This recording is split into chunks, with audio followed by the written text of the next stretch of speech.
This week on Myth, we've got a hedgehog on a rooster. Your argument is invalid.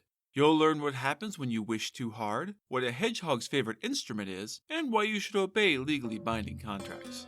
Then, in Gods and Monsters, we're headed into the grimdark world of chickens.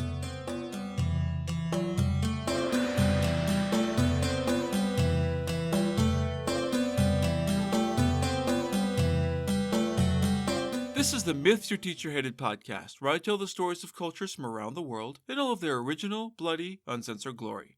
Modern tellings of these stories have become dry and dusty, but I'll be trying to breathe new life into them. This is episode 93, Magic the Hedgehog. As always, this episode is not safe for work. This week's story is a weird one, even by our usual standards. It's about a hedgehog-human hybrid who gets up to some hilarious hijinks. Picture the abomination that was the Sonic the Hedgehog images that were released before the internet complained and made him less terrifying. That's basically our boy Hans. There are actually quite a few versions of this story across a number of European countries, but we're going to be using the one collected by our old buddies, the Brothers Grimm. Once upon a time, there was a successful farmer and his wife. They had a great deal of land and enough money to live quite comfortably. They were mostly happy with their lives, but the one thing missing was a child. They went to the city often, and the peasants would mock the couple for not having children, which was pretty shitty of them.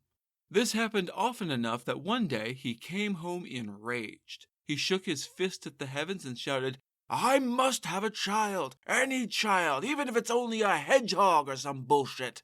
It appeared that someone upstairs heard him screaming his frustration, for soon thereafter his wife was pregnant. They were overjoyed, as you might expect, although things got a bit more complicated when the child was born.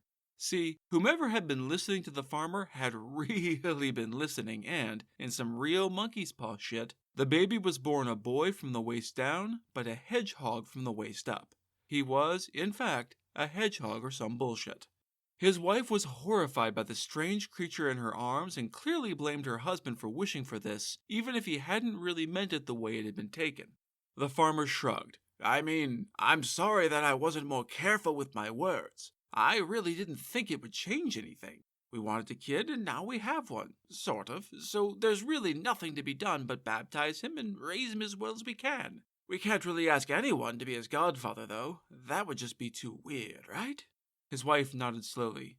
I guess that makes sense. His name will be Hans my Hedgehog because, with a child this strange, you simply have to give him a completely on-the-nose name.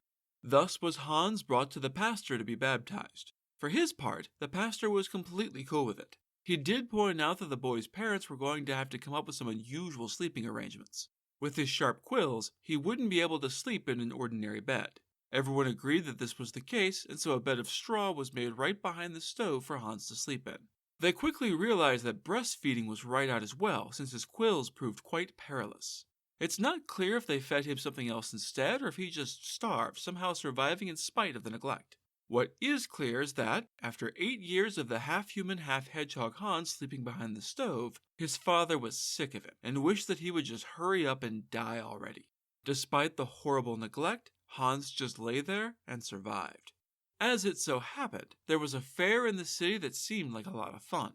The farmer decided that he deserved a break and wanted to go to the fair. Besides, it was a good opportunity for networking for the farmer to sell his goods. He could have gone with his wife, a little date night, but he decided to go alone, and since he was hoping Hans would die, I can't imagine it would be out of concern. He did have the basic decency to ask his wife what she wanted him to bring her back from the fair.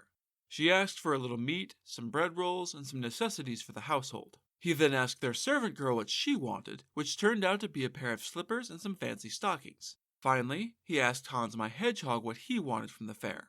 All he asked for was some bagpipes, which is kind of an odd choice for an 8-year-old. The farmer went to the fair, had a grand old time, and returned with all of the things that everyone had asked for, even the bagpipes for Hans. The farmer might be an emotional iceberg of a father, but he was not a complete tool. Hans was thrilled to have his new instrument, and decided that it was truly a momentous occasion. Could you go to the blacksmith's and have my riding rooster shod? If you do, I'll ride away on it and never come back. As previously noted, the farmer was not going to be winning any Father of the Year awards, and he was more than happy to see his hedgehog son vanish forever. He went immediately to get rooster shoes, I guess for the chicken that Hans rode, who, based on context clues, I'm assuming was small enough to ride a large chicken rather than having a monstrous rooster. As promised, Hans climbed on the rooster's back and rode away, taking some pigs and donkeys with him to raise on his own in the forest. They lived there in the woods, the rooster flying him up into the branches of a tall tree. He sat there and watched over the donkeys and the pigs munching happily on the forest floor. He sat up there for years. Again, it's not clear if he took breaks to eat or if he just didn't need to, watching as his herds grew larger and larger. He definitely didn't contact his father during this time, who also never spared a thought about his vanished hedgehog son who had ridden off on a chicken at the ripe old age of 8. Hans passed the time sitting up in the tree by playing beautiful music on his bagpipes. One day, a king happened to be wandering in the woods. He wasn't exactly alone, but kings wandering lost in the woods seems to happen far too often in fairy tales. Anyway, this king was definitely lost and had followed the beautiful, mysterious music. As they approached, the king sent a servant to go and check out the source just in case, it was dangerous. The servant did as he was ordered because what else was he going to do, and was a bit surprised to see a rooster sitting high up on a branch of one of the trees, with a hedgehog on its back playing the bagpipes. Even in a fairy tale kingdom, that's not something you see every day. The servant went back to the king to dutifully report this strange occurrence, and, as soon as he convinced everyone that his eyes were fine, thank you very much, he was sent to ask for directions back to the kingdom.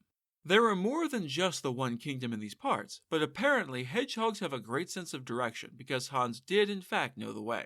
He introduced himself politely and climbed down from the tree. After the servant explained the situation, Hans my hedgehog offered to show them the way personally if the king would promise in writing to give him the first thing that greeted him at the royal court upon his arrival home. For those of you watching The Witcher, this tradition would roughly be where the law of surprise comes from.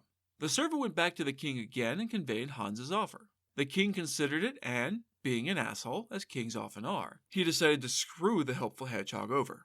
I can't imagine that a tiny hedgehog living all alone out in the woods can read or write. I bet I can just write down whatever the fuck I want and he won't know the difference. He grabbed a pen and some paper, scribbled down some bullshit, and sent the servant back to collect their new guide. Assuring Hans that his terms were agreed to and all signed nice and legal-like, he led them safely to the kingdom. In the castle, the king's daughter saw the small procession coming and, overjoyed that her father had finally returned, rushed out to greet him. She swept her father into a huge bear hug and gave him a kiss on the cheek. The king hugged the princess back, happy to be home, but he couldn't help but think about Hans and his condition for leading them here.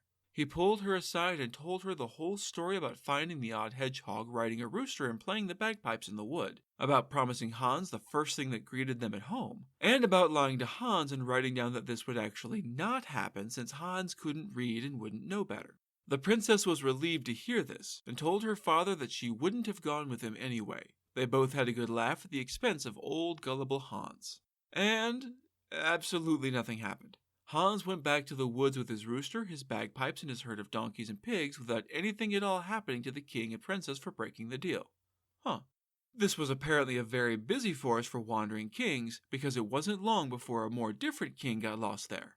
Like the other king, he too heard the bagpipes drifting through the trees and went to look for it. Likewise, he sent a messenger to go and check on the source, who was surprised at the sight of a tiny hedgehog on a regular-sized chicken playing bagpipes in a tree. The messenger asked what he was doing all the way out here in the middle of nowhere. I'm tending my pigs and donkeys, of course. What can I do for you?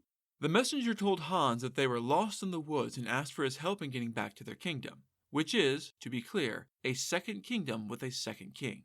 Hans climbed down amicably and once again offered to be their guide home if the king would agree in writing to give Hans the first thing that they met when they got to the castle. The king agreed to the terms and signed a pledge to that effect. Not being a total asshat, he actually wrote down the terms they had agreed to rather than cheating Hans. Everyone in agreement, Hans led the way on his rooster. Once again, Hans seems to have a great sense of direction and was able to lead them home easily. This king also had a daughter who was watching anxiously for her father's return. When she saw his retinue approaching, she rushed out to give her father a big hug and a kiss on the cheek. She asked him where he had been and what had happened to him that had kept him away for so long. He told her the whole story about getting lost and finding the half-hedgehog on his rooster in the tree. His face fell as he got to the part about promising Hans the first thing that met them when they reached the castle, which turned out to be her. He was sorry about that. He hadn't expected it to turn out like this. She hugged her father again and told him that she was just glad he was home. If that was the price, then she would gladly pay it. Once more, nothing at all happened. Hans rode his rooster back to the woods to watch his ever-growing herd of pigs and donkeys. In time, he had so many animals that they damn near filled the forest. Hans was satisfied. Time to go home. Hans sent a message to his father, how is not exactly explained, saying that he was coming back to the village with a large herd of pigs, big enough in fact that anyone who wanted to could take part in the slaughter and get themselves some tasty pork. Hans's father was not exactly thrilled to hear from his half-hedgehog son. They hadn't heard a word from him for many years, and he had kind of hoped that his son had long since died. Seriously, no Father of the Year award for you. Not caring much about his father's reaction, Hans mounted up and drove his enormous herd into the village to be butchered. The commotion of so many animals being killed one after the other was so loud that it could be heard 2 hours away. I can't even imagine the smell. Once it was done, and the streets pretty much ran red with blood, Hans my hedgehog went back to his father. Go back to the blacksmith and have my rooster shod one more time. Once that's done, I'll ride away and never come back to this hellhole as long as I live. Deal? His shitty father, happy at the prospect of getting rid of his abomination of a son once and for all, agreed. The rooster got fresh shoes, and then Hans rode out for good. It was finally time to collect. Hans rode to the first kingdom to seek out the princess that had been promised to him. The king, really doubling down on shittiness, had ordered that if anyone was spotted riding up on a rooster and carrying bagpipes, he was to be murdered with extreme prejudice. Specifically, he should be shot at, struck down, and then stabbed repeatedly to make sure he never got close enough to even see the castle. Thus it was that Hans was shot at as he rode into the kingdom. Being a very small target, he was hard to hit, so the soldiers pulled out their bayonets and charged. There are benefits to riding a rooster, namely flight. They launched themselves into the air, soaring over the gate and landing on the king's windowsill. Hey, asshole, remember me? You made a promise to me, and instead of honoring it, you tried to have me murdered. That's not cool, dude. I held up my end of the bargain, so now it's time for you to pay up. Now, or it'll cost you and your daughter your lives. On the one hand, a tiny half-hedgehog on a rooster can't be all that terrifying. On the other hand, he'd gotten into the king's bedroom through the entire army, so he clearly has skills. The king decided that cowardice was the better part of discretion, and told the princess to go see Hans to save both their lives. The princess wept, but she put on a white dress and prepared to marry a tiny half-human weirdo. Her father gave her a carriage with 6 proud horses, a retinue of servants, lots of money, and property as a dowry. She climbed up into the carriage, and Hans my hedgehog climbed up beside her with his rooster and bagpipes. They said farewell to the terrified king and rode off. Her father was devastated, certain that he would never see his beloved daughter again. Hans and the princess traveled a short distance from the city and then pulled off to the side of the road. He tutted disapprovingly at her for the deceit and then ripped her clothes off, leaving her naked and trembling in fear. Then he raked her delicate skin with his quills until she was bloody and screaming. This is the reward for your treachery. Go the fuck home. I'm not gonna marry you. May the rest of your days be wretched. The princess fled, naked and blood-soaked and terrified, and her days were cursed forever after. Seems like a pretty harsh punishment for the woman who agreed with her terrible father's trick, but had nothing to do with the actual deceit. Why not punish, the dude who lied to you? I guess that's why I'm not a half-hedgehog bagpipe player who rides a rooster. Hans didn't give the princess or her father another thought. He mounted up his riding rooster and headed to the second kingdom. He was a little bit worried that this kingdom had also been ordered to murder him on sight if he tried to collect on his debt, but he was pleasantly surprised. The army saw Hans coming on his rooster with his bagpipes and promptly saluted him before escorting him to the castle in an honorary procession. He was brought before the princess, who was not exactly thrilled about this arrangement, but was willing to honor the bargain that had saved her father's life. Hans was strange and terrifying, but she swallowed her fear and welcomed him to the kingdom. They were promptly married, and he was sat beside his new bride at the royal table for a feast. They ate and drank the night away, but eventually it was time for bed, and all that means on a wedding night. She was understandably afraid of his many sharp quills, but he reassured her that it would be okay. He swore he would not hurt her. Fortunately, she didn't know about the first princess's fate. Hans told the old king to have 4 men keep watch by their bedroom door that night and asked that they build a large fire. He would give them something that night, and they were to throw it on the fire and watch until it burned to ash. 11 o'clock came and Hans went into the bedroom. He stripped off his fucking skin, presumably standing around in his flayed flesh like something out of a horror movie, and called for the guards. They rushed in, took one look at the bloody monstrosity standing there, and decided to follow orders so that this would not be their problem. They grabbed the hedgehog skin and ran back out of the room to the fire. They stood there, asking each other just what the fuck had happened as they watched the skin burn away. When it was gone, Hans was redeemed, for what is not exactly clear since he was a half-hedgehog from birth, and lay there in fully human form but charred coal-black by the heat of the fire that had burned his skin. The king summoned the royal doctor who washed Hans and dressed his wounds with salves and medicines until his skin was healthy and pale. In fact, he was quite a handsome man. The princess, who had to have been watching this bizarre procedure with shock and horror, was relieved to see how it ended up. Her new husband was now a handsome man. They had another feast the next day to celebrate Hans's transformation and his new position as heir to the kingdom. Some years of wedded bliss later, Hans and his wife traveled back to the little village he had been born in to meet his parents. He presented himself at their home and announced that he was their son. Remember, Hans's father fully wanted his son to die, and he was not on board with this self-proclaimed kid. He declared that he had no son. Once there had been a son, but that child had been born with quills like some miserable hedgehog, and he had gone off into the world never to be seen again, and good riddance. Hans explained that he actually was Hans, but he was fully human now. His judgmental-ass father was overjoyed to find he now had a normal son, and a prince to boot, so he accepted the two of them happily. That's the mixed review ending here, I guess, though I still don't like Hans's dad, though I might be bringing some personal baggage there, but whatevs. And that means it's time for Gods and Monsters. This is a segment where I get into a little more detail about the personalities and history of one of the gods or monsters in this week's pantheon that was not discussed in the main story. This week's selfish character is the little hen. Given that Hans my hedgehog rode a rooster in place of a horse, I thought it would be fun to keep that theme going with another Grimm Brothers story about chickens. Buckle up, this is a very Brothers Grimm story. Once upon a time, there was a little hen and a little rooster. They were both feeling peckish, pun intended, and so decided to go to Nut Mountain, which, despite the name, is not a euphemism for sex. It was a literal mountain where a lot of nut trees grew. The place had already been pretty thoroughly picked over before the story starts, so the bird pair agreed that if either of them found a nut, they would share the meal. They split up to cover more ground and began their search. It was tedious work, but, at long last, the little hen found a nice fat nut. The innuendos are just going to keep happening given that it's a story about nuts and a cock, so feel free to make the jokes yourself. There are just too many. Searching had made her very hungry and, despite their agreement, she decided that she wanted this fat nut all to herself.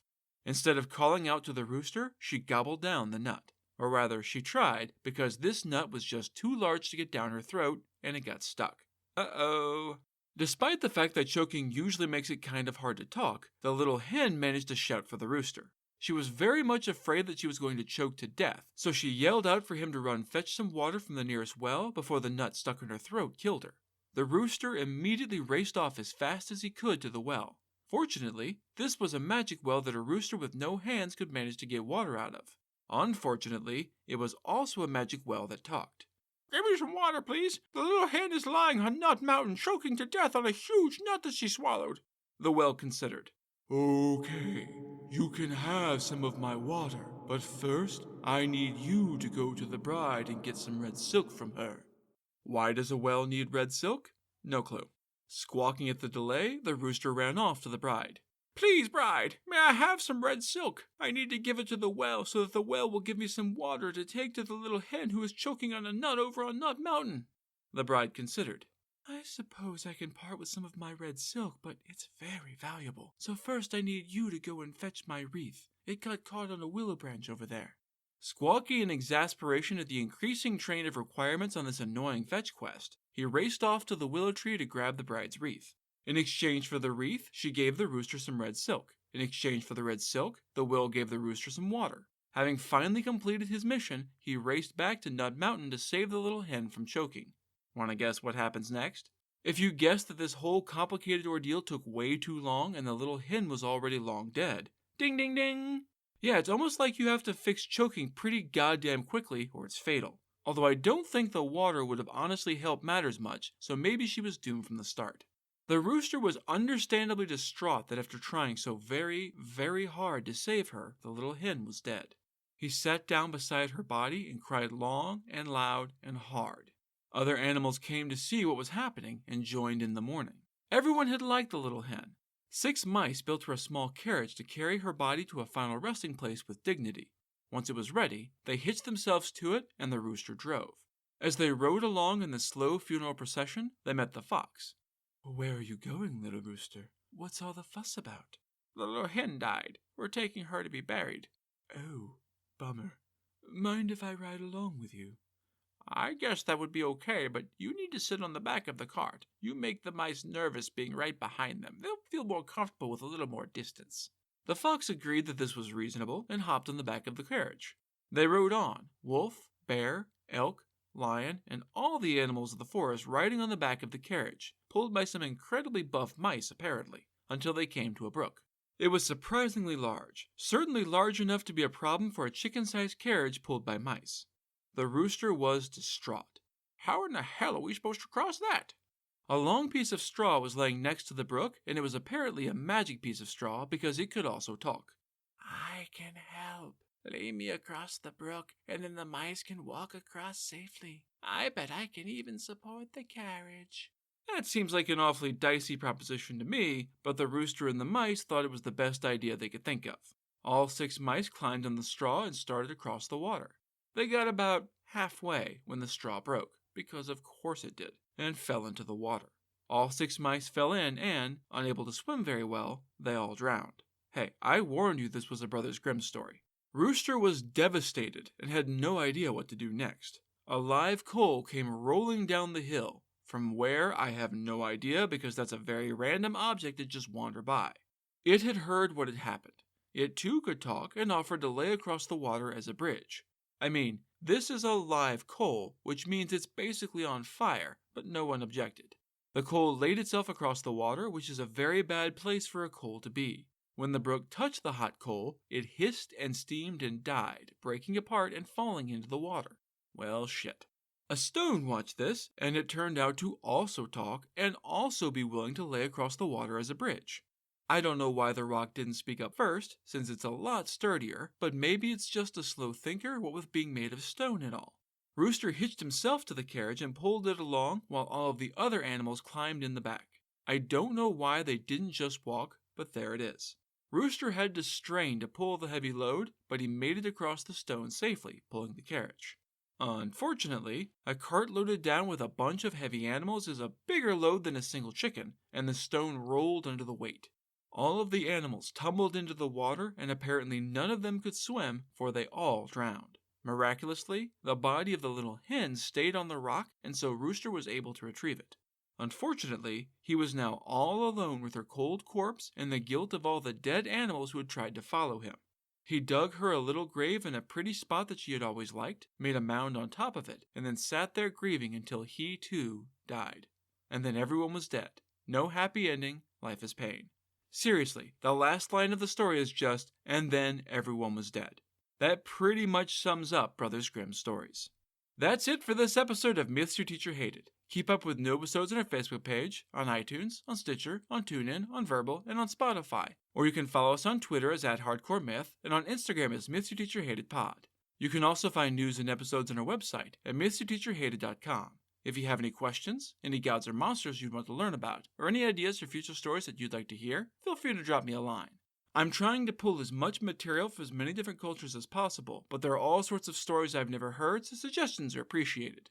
The theme music is by Tiny Cheese Puff. Next time, we're headed to the desert to do some gambling long before Las Vegas was a thing. You'll see that animals make great game pieces, that you shouldn't wager people, and that the gods don't like it when you win too often, even if you're also a god. Then, in Gods and Monsters, we'll meet the world's fastest growing child who has some very cool powers. That's all for now. Thanks for listening.